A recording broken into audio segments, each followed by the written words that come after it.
नमस्कार, मैं हूँ शालिनी और आप देख रहे हैं BBN भव्य भारत न्यूज।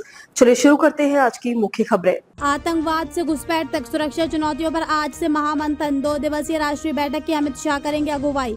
केंद्रीय गृह मंत्री अमित शाह सोमवार और मंगलवार को राष्ट्रीय सुरक्षा रणनीति सम्मेलन में शामिल होंगे।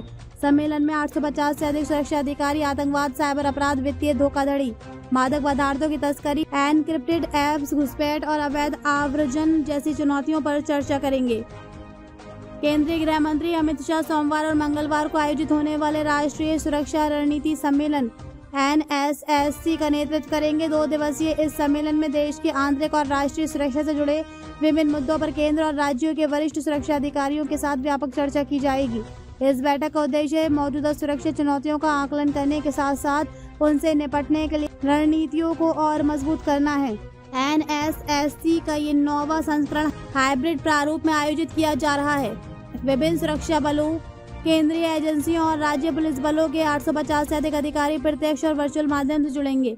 सम्मेलन में जमीनी स्तर पर काम कर रहे अधिकारियों के अनुभवों और विशेषज्ञों की राय के आधार पर सुरक्षा व्यवस्था को और प्रभावी बनाने के उपायों पर चर्चा होगी। इस बैठक के दौरान साइबर अपराध, वित्तीय धोखाधड़ी, मादक पदार्थों की तस्करी, एनक्रिप्टेड कम्युनिकेशन ऐप से उत्पन्न चुनौतियों, घुसपैठ और अवैध आव्रजन जैसे समकालीन सुरक्षा मुद्दों पर चर्चा होगी। इसके अलावा आतंकवाद मुख्य मुद्दा रहेगा। सम्मेलन के एजेंडे में विमानन और बंदरगाह सुरक्षा भी शामिल है। इसके अलावा आतंकवादी गतिविधियों और तस्करी में शामिल भगोड़ों को देश वापस लाने के लिए केंद्रीय और राज्य एजेंसियों के बीच तालमेल बढ़ाने के उपायों पर भी चर्चा होगी।